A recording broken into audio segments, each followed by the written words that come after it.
Anyway, Peter Ridey continues. He doesn't like his stance on immigration and abortion, his racist past, and insincere denials thereof.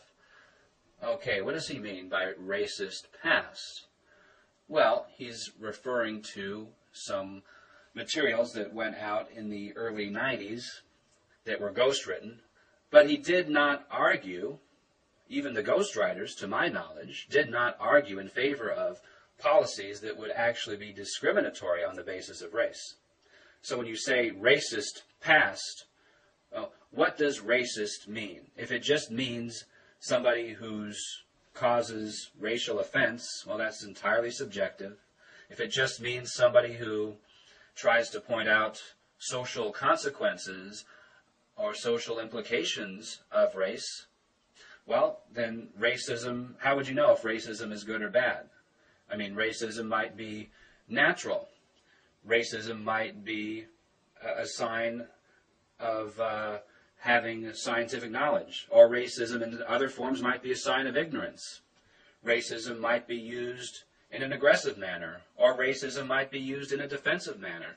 Now, when considering a presidential candidate, you should be focused on the candidate's policies, not all of his personal views.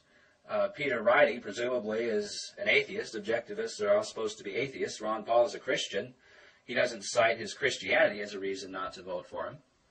So what's the problem, even if he was racist, by whatever definition Peter Ridey holds?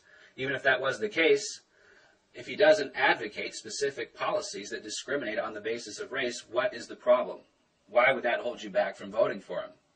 Why would you be more concerned about his racist past than about the racist present, in which the government is discriminating on a massive scale throughout every government agency and department and imposing the discrimination across corporations and universities and every small town across the country, ordering them, in effect, to give preferential treatment on the basis of race to blacks, Hispanics, some varieties, in some forms, in some situations to Asians, and to discriminate against whites, and sometimes, in some situations, against Asians.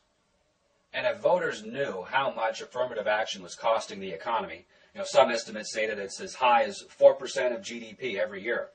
And you can't know exactly because the costs aren't just in all the thousands and thousands of diversity officers and affirmative action bureaucrats that inhabit government agencies and colleges and universities and corporations and local governments at the behest of federal civil rights mandates.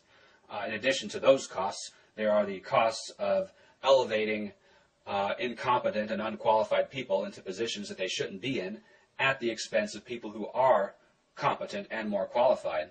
It's hard to put a cost on that kind of economic distortion. Ron Paul is probably the only presidential candidate who can credibly claim to be opposed to all forms of government-imposed racial discrimination.